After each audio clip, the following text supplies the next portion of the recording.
What is going on, guys, and welcome back to the channel. Before I get this video started, I want to thank my subscribers. I really appreciate that. And if you're watching this video, could you do me a little favor and hit subscribe? I'd really appreciate it. I hope this video helps somebody out. I know it's summertime here in Michigan, but we're going to be working on this snowblower. It's one of those ones I found on my way home from work. I was sitting out. I said, boy, freeze for me, like always, so I'm a little bit ahead of you guys. I'm going to do a compression check and a spark check on this. As you can tell, it's been sitting a long time. There's a lot of leaves in there. I'll show you guys when we get the back off. We'll see if we can get this thing running. So let me set my camera up here. I'm going to show you guys a real simple compression check, test. I have my gauge already hooked up. Take your spark plug out, and you're going to give her a few good pulls.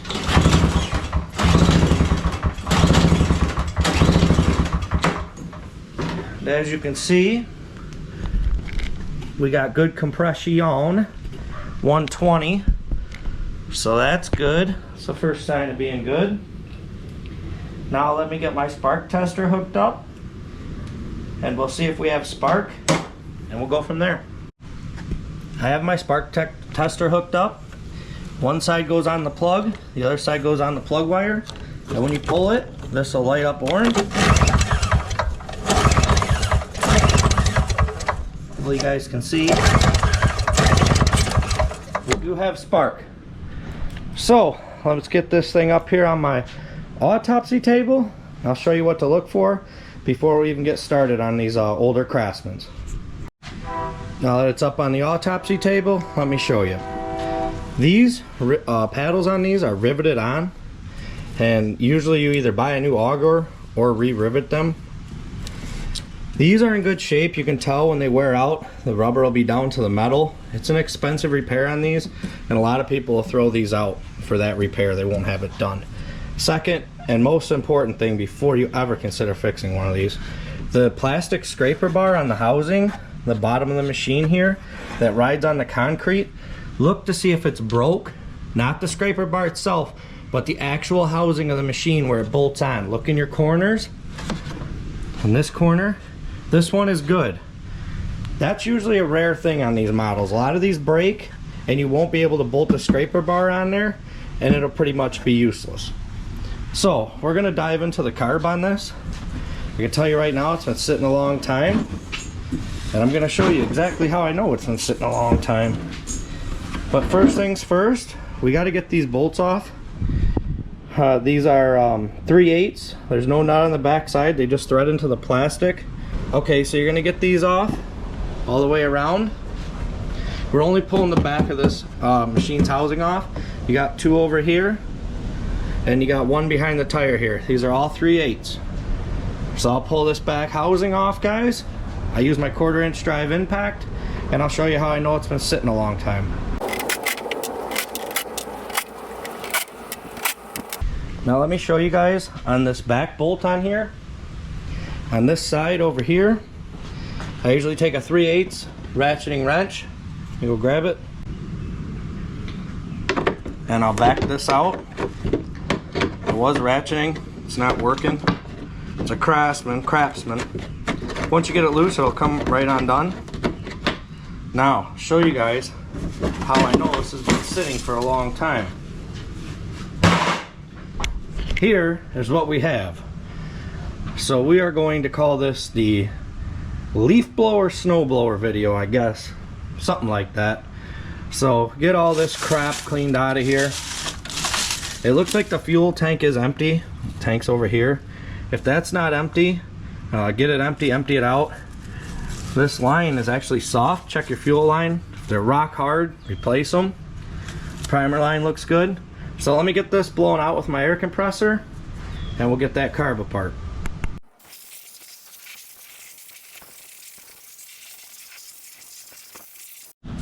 Another real quick thing I wanted to mention, I'm doing this without taking the hood off since it's going to be a carburetor job. Grab these exhaust pipes on these Tecumsehs. A lot of times on these Craftsmans, see this one's nice and tight, it's not moving. They'll wallow the bolt holes out, the bolts will get loose, and it'll wallow the exhaust out. They'll make the hole out of round, and it'll vibrate like crazy, and it won't seal, and it'll exhaust leak on you. One other thing, this fuel filter, you can see there's old fuel in there. Make sure you get that old fuel out, because when you put the fresh fuel in after we clean this, it'll run all that bad garbage, gas, I'm assuming it's garbage, this has been sitting, into that carb. So without further ado, let's get this carb off. First things first, guys, you're going to want to pull your fuel line clip off. This one's broke, so that makes that easy. Get your fuel line off. This one's soft, so it should come off decent for us. The little pressure and working your screwdriver, your flathead. This can be a little tricky. Sometimes you really got to work at them. These have enough room on these Craftsmans where if you're the first person to work on this, you could cut it short, which I think that's what we're going to wind up doing on this one, because I'm going to tear up the end of the line getting it off. There you go. Next thing, pull your primer line off. That'll usually just pull. Now you got in here, you have 2 Allens you got to get out on both sides, and I'll show you how to get the governor out. These are 5/32 Allens. Sometimes they can be a little tricky to get your tool into. Now I noticed on the other side, I'm going to show you, somebody's been what I like to call playing. They they got the end of the Allen head all tore up. So I have one of these metal Allens, and what I like to do is I'll get it in there. I'll take and hammer it in there. This is not ideal, guys. There's probably better ways to go about it. It's just hard to get in there. And I'll take this crescent wrench, and there she goes, right out for me. So like I said, somebody's been in here before and didn't have the proper tools to get this off. Now I'm going to move this camera, and I want to show you guys up close how I get that governor out. Governor is very important. There's a gasket on the end of this carb, on the intake. I'm going to show you guys.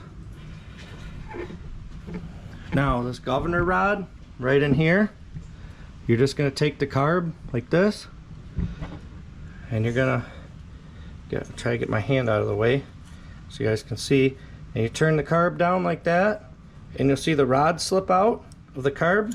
So the rod's out. Now pull your spring out, and there you go, guys, the carb's off. You have a gasket here, and you have an intake spacer right here. So let's get you guys over to the workbench, and we'll get this opened up. This is going to be a 1/2 inch float bowl nut. This is a nice little float bowl on here. They have a drain, so if you want to prevent having your carburetor get all gummed up, you could drain it out by pushing down on this. These do leak sometimes, so I've gone and put a float bowl on here that doesn't have that. You can buy a little replacement, they snap in. And this one's going to be really good, guys. I think it might be water damage. Holy crap. This is the worst carb I've ever seen. Look at the float. I've never seen a float that distorted. And judging by all this rust, this carb is water damaged. For the sake of this video, and when you look down on the throat of the carburetor, when you start seeing stuff like that in the throat, that's general signs of water damage. Wow, I'm just blown away by this float. I have no idea if somebody was playing in here or what. Let's get this needle valve out. So for the sake of the video, I'm going to try to run this through the ultrasonic cleaner, and let's see what we got. I might have a float for it, and if I got a float, I'll pull out the seat and we'll take a look, and let's just see if we can get it going for the sake of this video. Why not, right? I'm actually having to take a little, almost like a scribe, and I'm having to tap the float bowl pin out.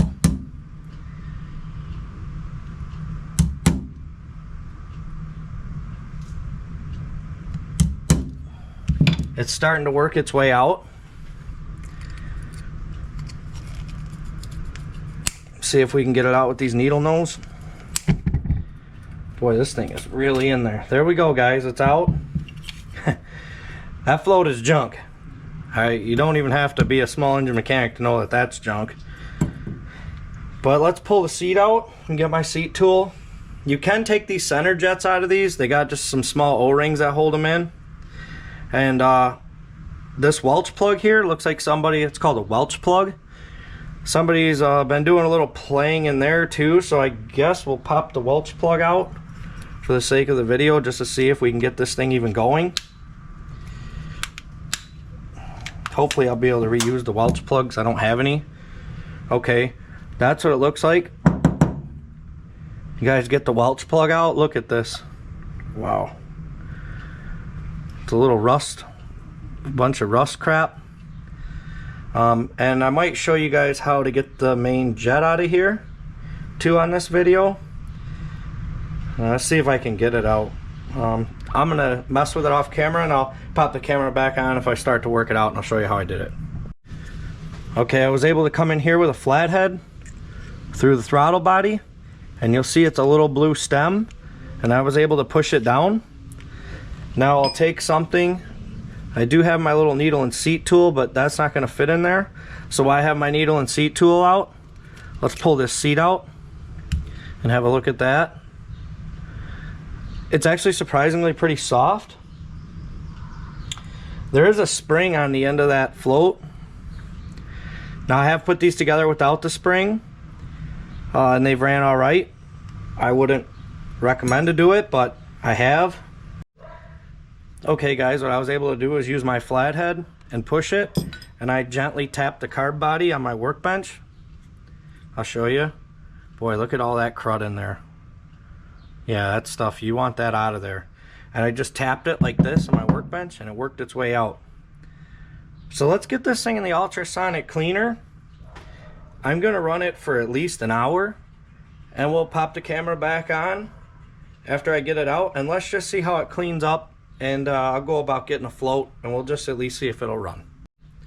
Drop a comment on the bottom of this video if you're watching right now to tell me if you think it'll run or not. I think what's going to happen is it'll run on choke, but it won't run off choke. So let's see. I wanted to mention also on the float bowl nut, you got those holes, one in the center, one here, and then these bottom bigger ones. Make sure all those are going to be cleaned out. I'm putting everything in my little ultrasonic cleaner basket right now, and we'll see what happens when we get it cleaned up. First things first, guys, I'm going to start by spraying everything out that I ultrasonic cleaned. I use a carb cleaner. I'm not going to go crazy with doing all this. Obviously, like I said, I ordered a new carb. So this is just for fun now. I want to see what happens. So I spray everything out. You can also use compressed air or both. Carb clean and compressed air is great.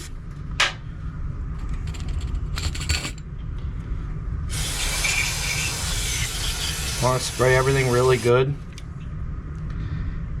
You get a carb that's water damaged like this, chances are it's not going to run, but hey, let's go for it. Let's see what happens.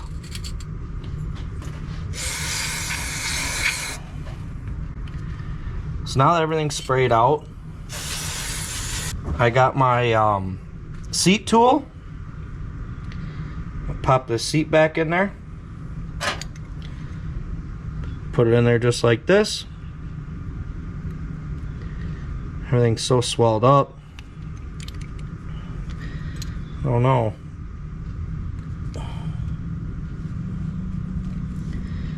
Let me get this one in off camera because my tool is not going to work. I'm going to have to use probably the back of a drill bit.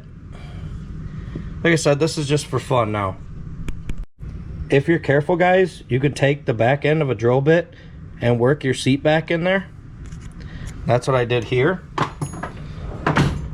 Got to get our float back on. I know this is comical putting this on even, but let's just go ahead and do it. Just see what happens.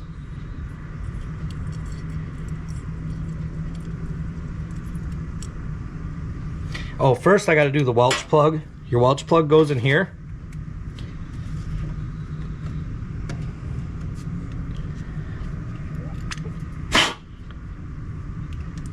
What you're going to do to put your Welch plug in is you're going to get it lined up And then I take a big punch, and I take a hammer, and I'll knock it in. Just gotta be careful you don't tear up the top of the carb.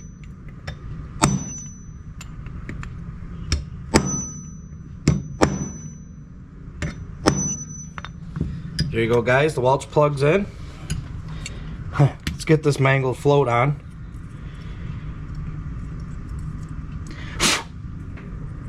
Get a little bit of that rust debris out of there. Even the float pin's broke, but for what we're doing here, we're just gonna put it on there and make it work.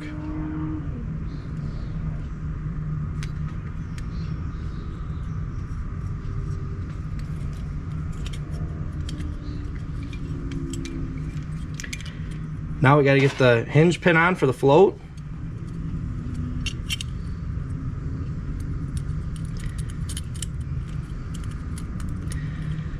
And then our bowl nut here, I have my drill bit cleaners, or my torch tip cleaners, I'm sorry. And I'll work them in all the little holes. Like I said, there's 3 little holes on this. One in the middle, I'm sorry, and then on the bottom here. There's one here, the bottom, and one in the middle. I'll make sure those are all cleaned out.